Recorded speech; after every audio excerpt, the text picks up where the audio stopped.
Welcome to another episode of Adapting Together podcast. It is a podcast to empower, support, and inspire parents and caregivers on their journey of raising neurodivergent children. My name is Cheng Yi. I'm the co-host for today's episode, and I have another co-host here, Carmen, and our special guest today, Ms. Tan Cheng Yi.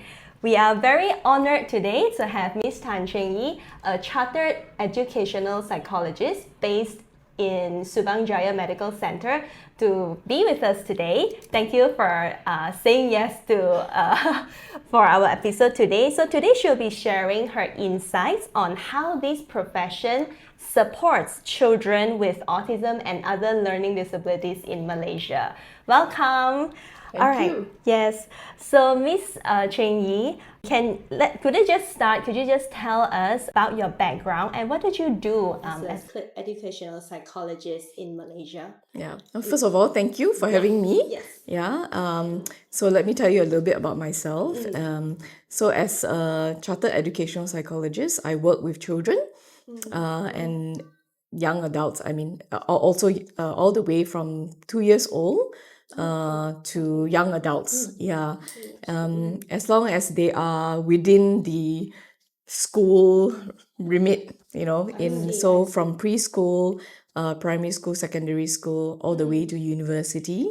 Yeah, and because I specialize in neurodiversity, or rather I specialize in neurodevelopmental disorders, I sometimes see adults who want to be diagnosed and also just to support them through coping with their neurodiversity. So that it would include those with autism and ADHD and maybe even those with dyslexia, or maybe coming to terms with it for the very first time.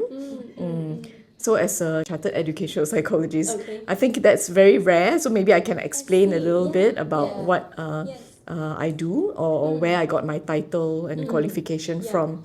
I think in Malaysia, you rarely hear about educational psychologists, but this is a profession that is quite well established in other countries, maybe the more developed countries, and is usually a profession that is required by legislation in order to provide services, wider services, psychological services to children and families.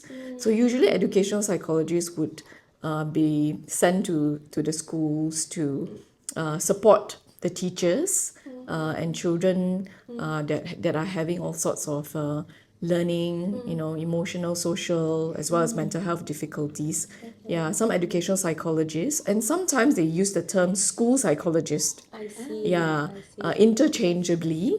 Yeah, and they would be based in a school or just be a consultant going to a school.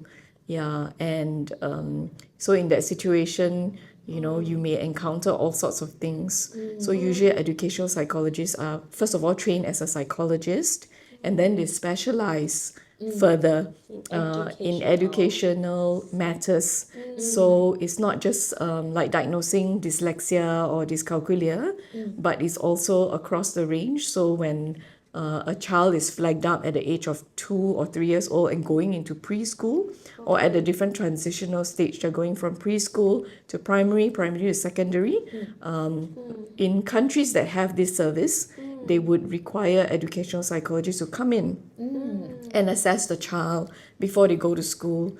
So the whole developmental profile, we'll need to do an assessment and to prepare the school to receive the child, and to also help the family to get the child ready, for their next placement. Yeah. So in that process, sometimes we need to diagnose. So we need to diagnose their whatever conditions they may have if they haven't been diagnosed. Of course, in the more developed countries, they may have a layer of diagnosis already. I see. Yeah. So they would have come from being referred by another professional, like a developmental pediatrician, child and adolescent psychiatrist. Yeah, and we would do the next layer of preparing them or for school. Yeah, or signposting them to the right services. Yeah. So, but in Malaysia, things are a bit different. Yeah. So just tell you a little bit about Malaysia. So I've been back for about 11 or 12 years in Malaysia. Yeah, so have acclimatized to the Malaysian needs. Yeah, but of course over here, my role is not as well defined.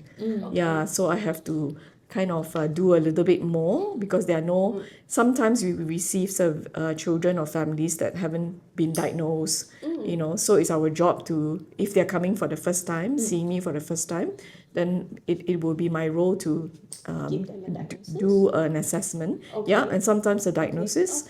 So diagnosing autism, and other related conditions is a part of is a wider role of a psychologist. Yeah, so as an educational psychologist, I do quite a wide range of diagnosis, including autism. Yeah, and then at the school age, it's also to find out whether they have other associated conditions like a learning difficulty. Because with autism, we do know that it is not always so straightforward, and they come in all sorts of a range of from severe to mild to severe, and they may have other coexisting conditions. Okay. Well, that sounds like a lot of roles so in diagnosis, and also here a lot of time like Cheng Yi, you keep saying about the school related to school matters, education side. So is that, how is it different like in the Malaysian context? How is it different like these roles between clinical psychologists and educational psychologists and also a psychiatrist? Maybe you can help our audience to also understand how these roles are different. It's definitely different, very different of the, although they're overlapping work. I think psychiatrists, we do know they're the medical doctors lah. So first of all, that kind of draws the line. They are the doctors.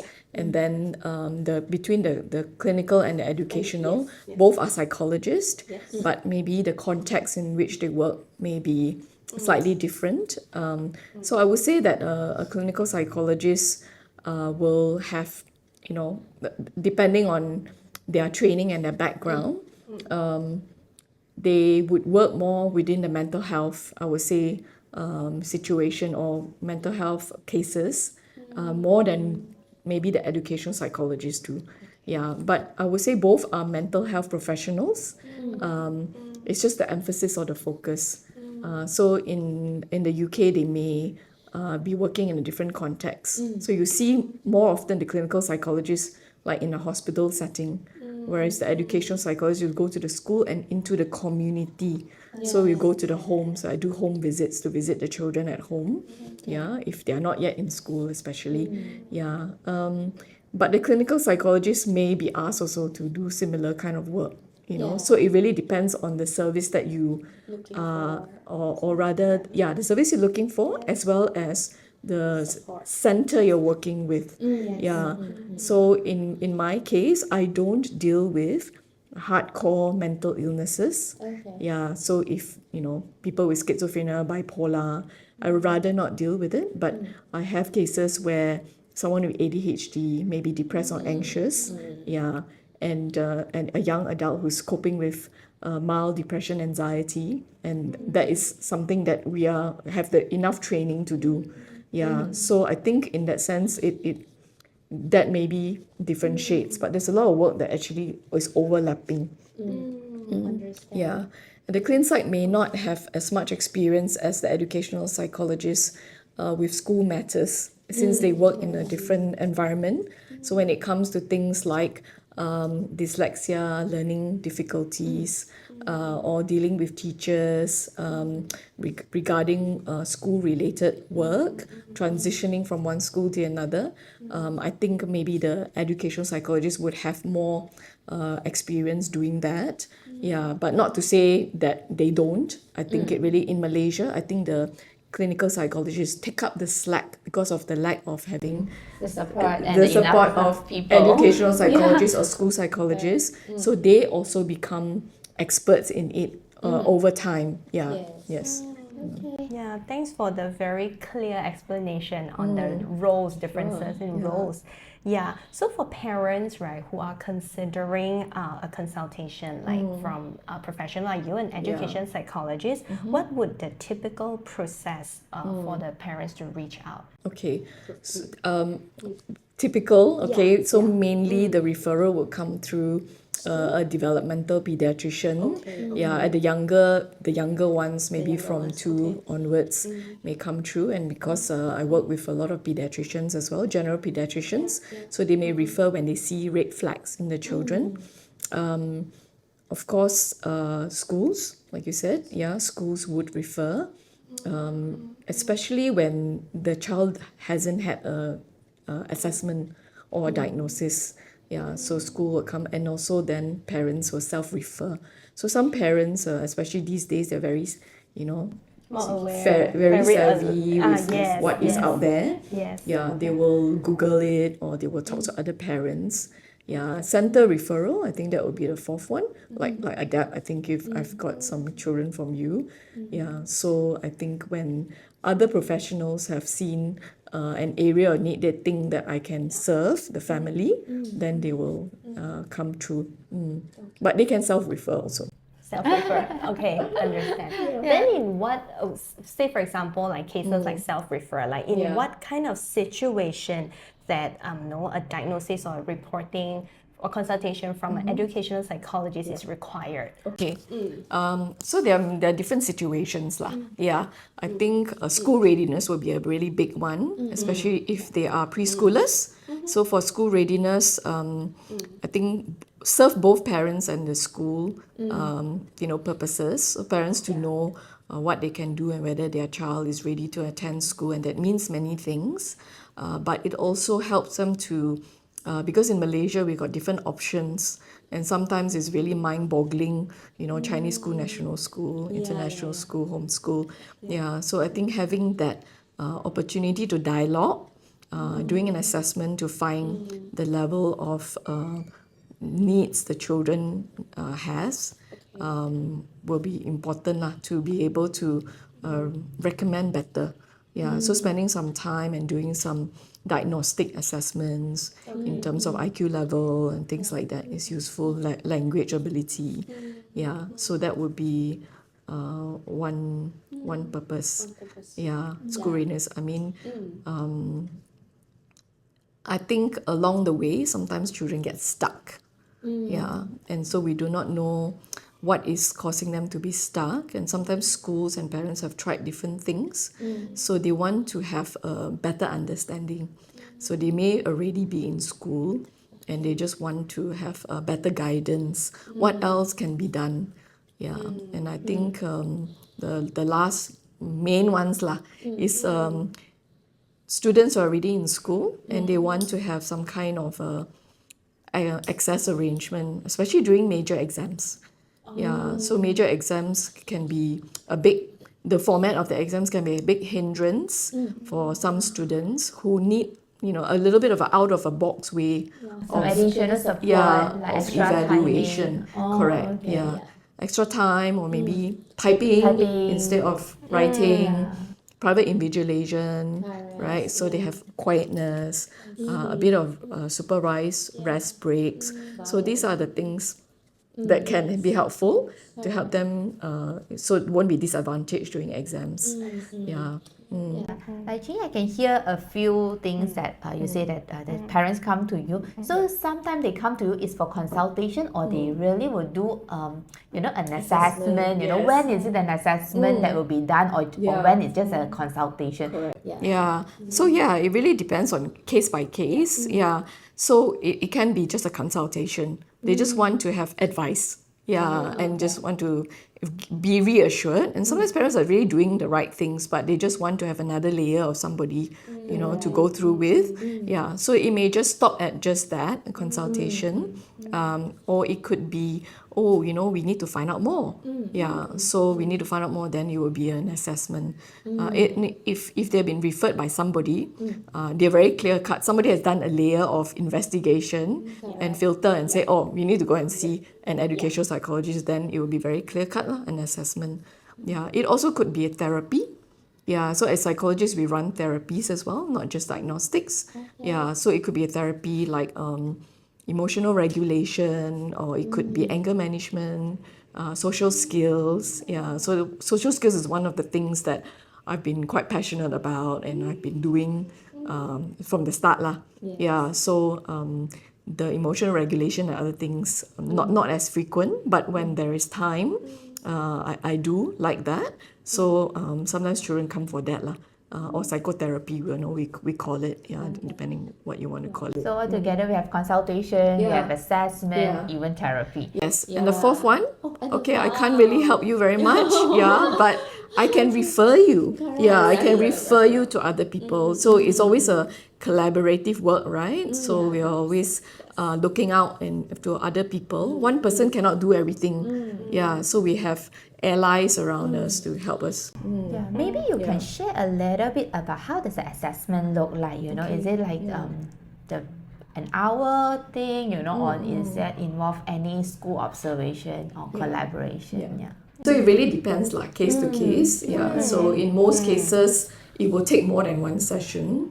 Yeah. Because we need to gather a lot of background. Yeah. And observation is usually useful for a younger child. So maybe I would say 8 and below, where they're not so self-conscious, right? And you can still go to the school and be a fly on the wall, and they don't really, notice you so much, so they won't purposely try to be good or play up for you. Yeah. So it depends on what the issues are. If it's a behavioral issue or it's one that we suspect the environment has got a big part to play, then observation is very useful. Yeah. And yeah. So usually observation will be the first thing before you get to know the child, because once they know you already, they will know you're there for them. It's not so good to observe. So then we'll have at least two sessions of spending time with the child. So that means doing some standardized assessment, and then talking to the teachers. Yeah. So usually we'll try to get not just from the parents' background information, but we get a third party information. So that could be through standardized questionnaires or an interview with the teacher. So one of the things that educational psychologists like to do is actually school visits. Yeah, and school visits are very useful because the teachers are already there, so it's easy to catch them and just have a back and forth kind of banter about the child, feedback about the child. I always see that you from the report, there's always a lot of suggestion, especially for parents, for teachers. Yes. Okay, very, very good. So let's come to like knowing from younger kids, like a lot of them that is 2-3 when they diagnosed, and especially autism kids. Then after that, 2-3 when they diagnosed, after that is actually going to school. How does a school readiness look like, from your experience? Yeah, I think school readiness is a big word. Yeah, it means many things. Yeah, and it also takes a while, So you don't school readiness is not just a one time lah, because school also evolve, right? Yeah, but at the beginning stages, when we talk about a child going into, when we say school, is usually we're thinking about primary school. That's the first kind of school, right? Yeah. I think a lot happens at home to prepare the child for the school. So things like their language skills, communication, social, emotional regulation, self-help skills, what other things, academic skills. Those are the things that have to come together in order to support a child to sustain in school. So I think school readiness is a process by which the child develops and grow to the point of being able to independently attend school and be successful and thrive in school. So the skills that they need are multifaceted lah. And they also work together. So like for example, having the language skills to to communicate in school, to read and understand, but also to solve problems at the same time. And that also involves your emotional regulation, so your ability to hold back, impulses, and to think of answers when you are dealing with bullies and things like that, right? So there are many, many things. Yeah, toilet training, I think that's Self-help skills. Yeah, that's a big being one too. toilet Yes, trained, yes. will be very essential. Yeah. So just now we're saying that school readiness, we are also definitely referring to a mainstream school, right? Yes. Yeah. Yes. So Yes. when it's not ready, also there is a chance where the parents will have to choose other alternatives. Right? Maybe you can give the parents, some advice. In what situation, we should put our kids in the mainstream, and in what situation, we maybe have to choose a different pathway for them. Okay, so it's never easy, and I think in Malaysia even more so, because it is something that doesn't come. I guess we don't have a very structured system where schooling is concerned, or enough places. So I think, of course, best case scenario is mainstream. And in mainstream, there's also the inclusive mainstream, and schools that are not so inclusive. So I think the choice of school is very important. Of course, we have different types of schooling system, and each has their benefits, merits, and also limitations. So I think we need to know the child well enough to know which school meets their needs. So if you cannot go to a mainstream school, the alternative would be smaller environment like homeschooling. And of course, in Malaysia, if we start with the national system, there is the PPKI, Pendidikan Khas Inclusive, and that would be in a smaller classroom, but it's also a very mixed group of individuals, Students in one same class, conditions. different levels of needs, so not everyone might like that environment, or will be suitable in that environment. And then there is a special schools, SPK, is it? Sekolah Pendidikan Khas, which is for children who are much more higher needs than the PPKI children. So those are the government options. For paying parents, the smaller home schools may be able to help with the transition to school. Or of course international school, but there are also different types of international schools. Those who are much more set up, have the setup to support and be inclusive, and have the learning support department, counselors available, and some that are not so prepared to. So I think it's parents have to do a lot of homework to find what is suitable. And some parents have taken it upon themselves, right, to also homeschool their children, or to let them remain in their IEP, extended IEP program. So we can talk about IEP later, EIP. But I think the good thing is, I think there are some centers that have provided opportunities for children. None of these that I've mentioned fit them, but then there are places, albeit little, not many, but they cater for children who can't enter any of this formal schooling, alternatives to schooling. Maybe because you're with us for the last 10, 11 years to 12 years, so would like to hear from you, from your perspective, is like how our education system has grown, from back then till now, and how they accommodate to our kids with needs. Okay, I think we've definitely grown in the last 10 to 12 years, and that's good news for us, but still a lot more to be done. I think the good thing is, I think there are more intentional efforts to want to through legislation, to the what do you call that, the blueprint, the educational blueprint, to want to include children and make that kind of compulsory for schools. So because of that, I think more children are in the mainstream school, national school.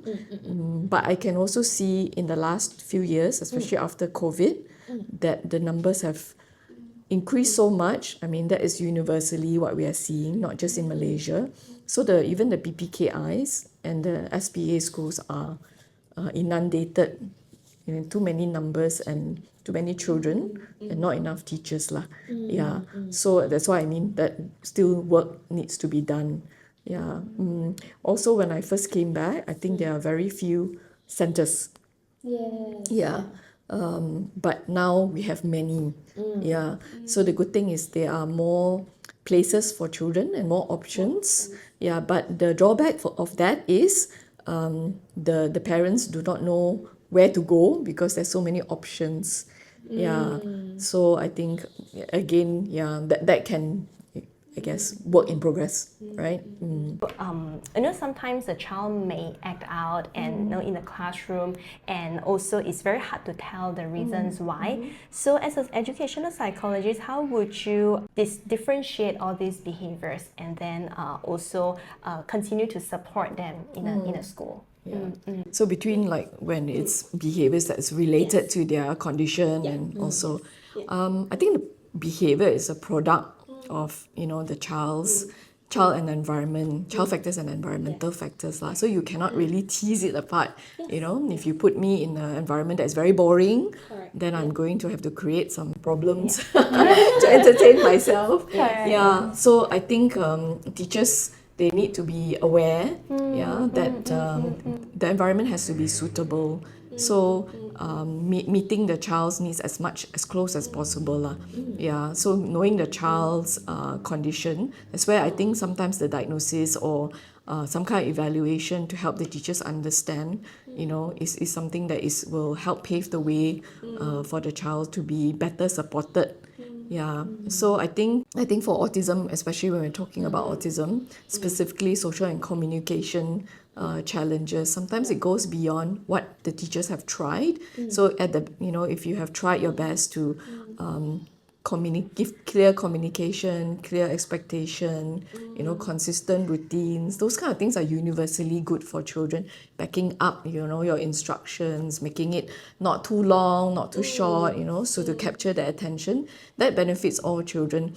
And if they try doing those things and the child's abilities is still hindered from, progressing, then maybe they might need to use other strategies that are more specific to the child's needs. Yeah, so I think the teacher can tell once they have tried different things, and after trying for a while, it still doesn't work.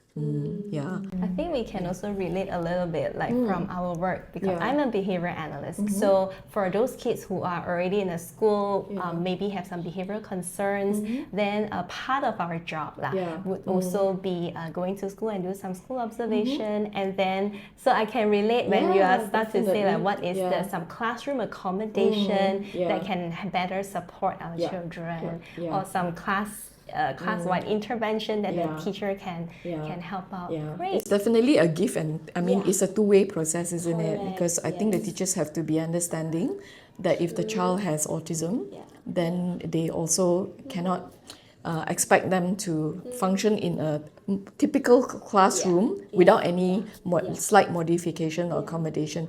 And similarly, the child also needs to learn real world, need to pick up real world skills. So it's two sides have to adjust and adapt to each other. Yes. Okay, thanks. All right, then, so just now in the picture, we're saying teachers have to accommodate. There's just many different people that have to be understanding and knowing this. So how can parents and teachers also work together in your perspective to better support our children? Yeah, so open communication, frequent communication. I think being open to listening to one another. Because I think the teachers see a lot of things during school time, but they are not. They may not be the expert on the child because the parents have known the child much longer.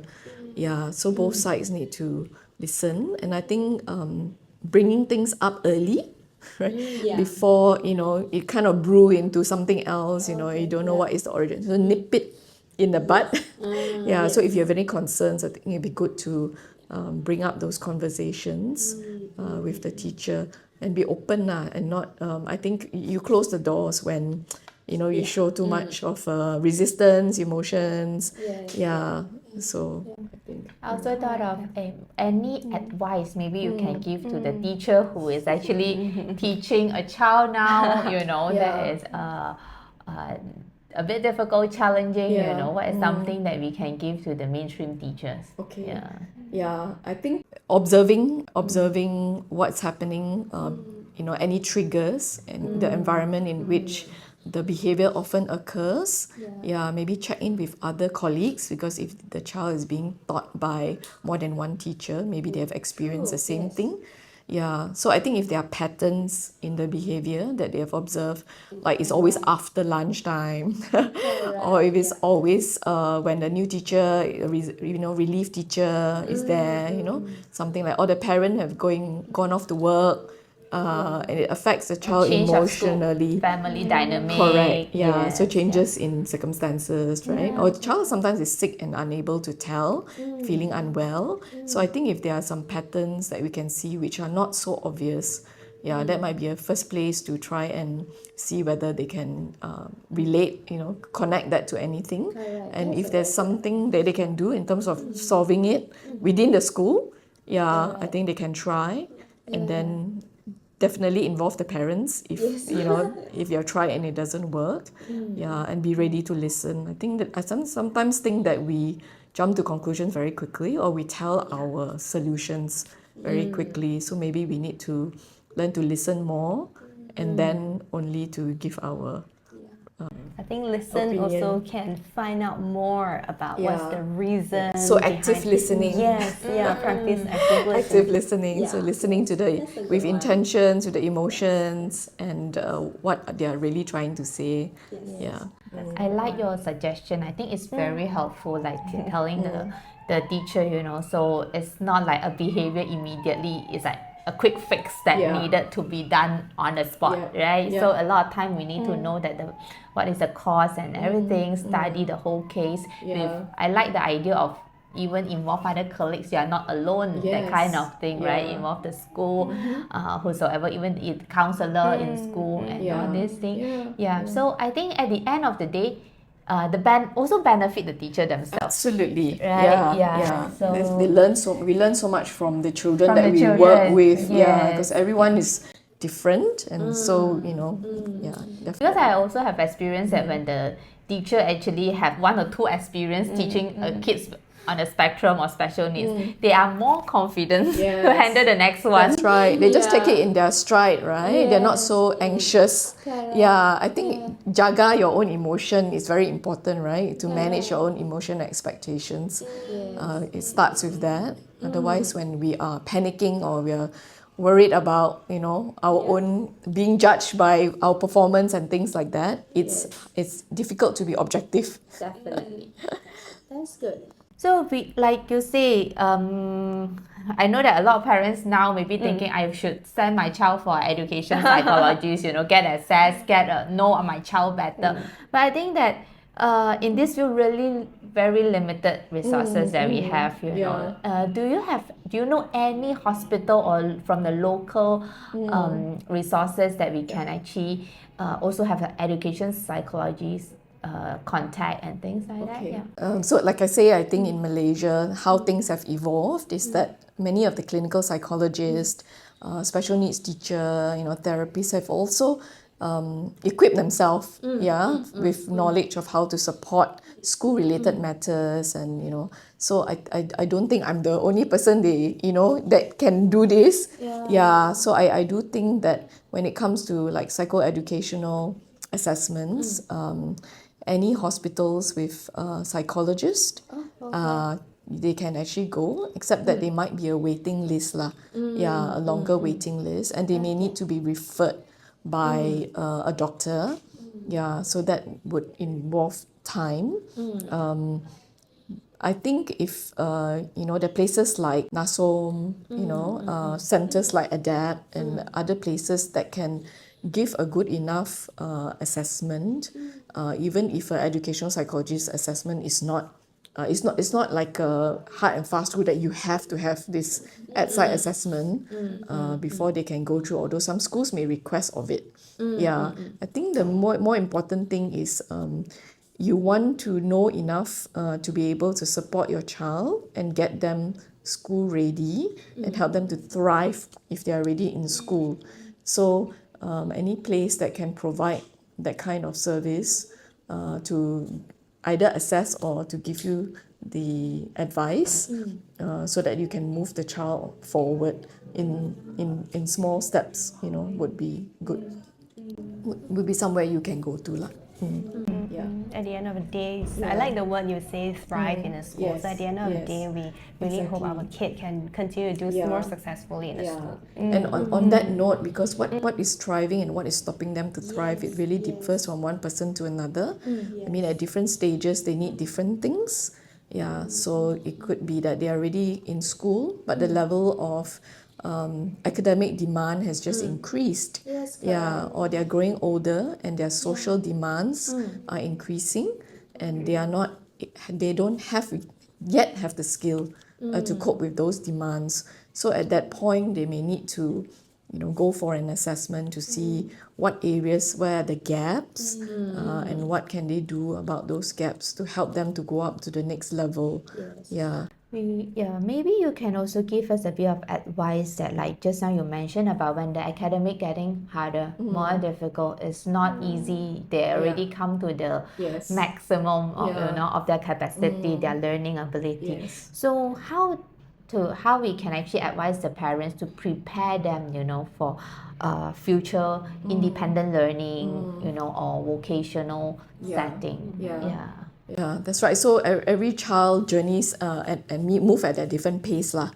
Yeah. So at the earlier stages of schooling, maybe it's the reading, spelling, writing. That is very important. Yeah, and friends at that age tend to be a little bit more forgiving. Yeah. So they'll play with anybody as long as I can chase you, you can chase me back.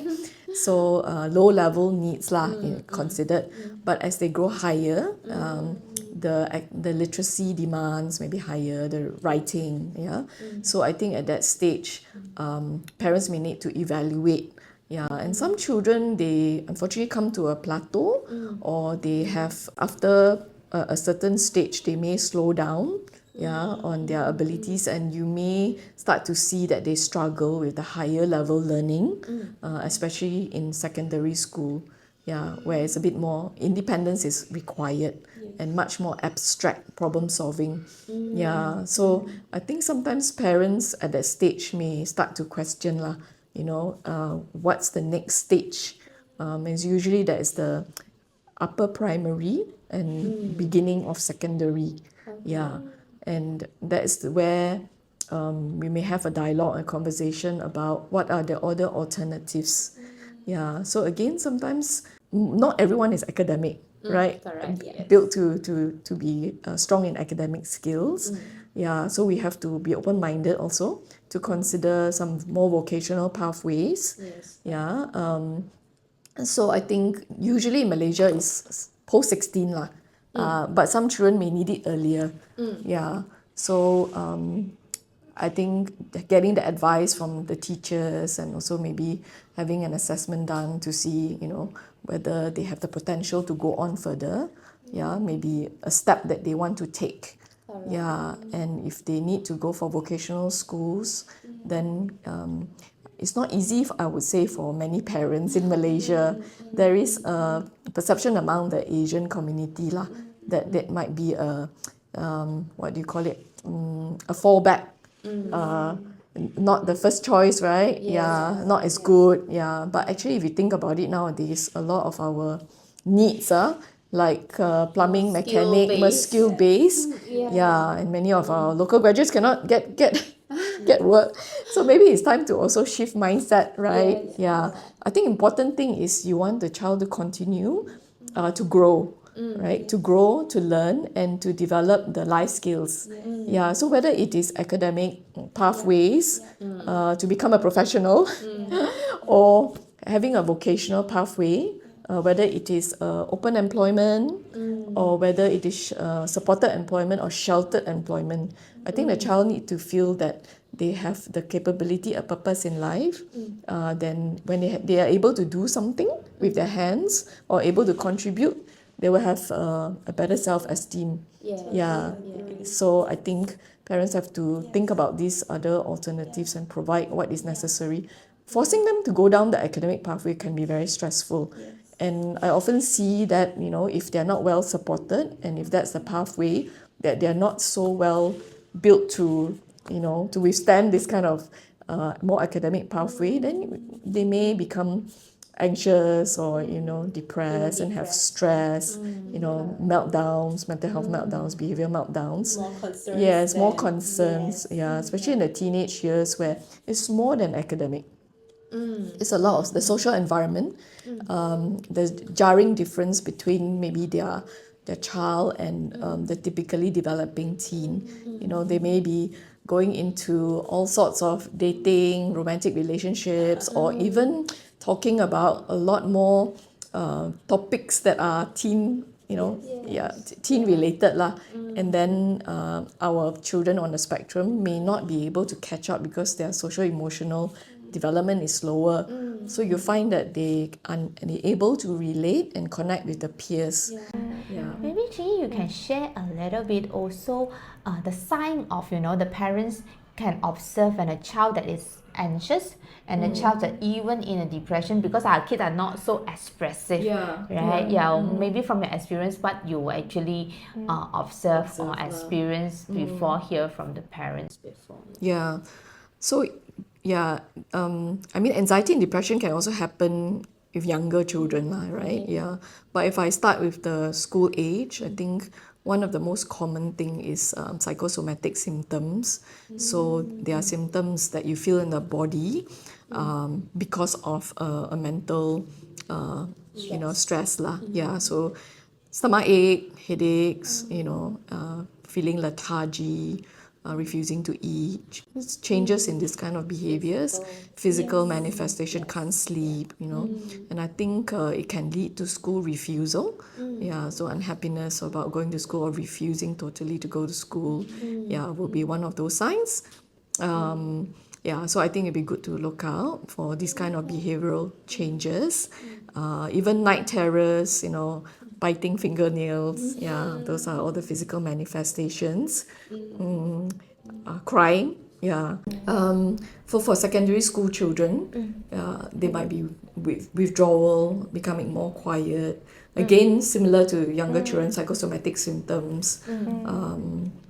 Sometimes there are behavioral meltdowns as well. So not everything you see is related to their their condition or their diagnosis. It could be other psychosocial reasons lah. Okay. We're almost at the end of the podcast. I particularly like the last part where Cheng Yi was talking about finding out the kids' strength and really help them to reach their full potential.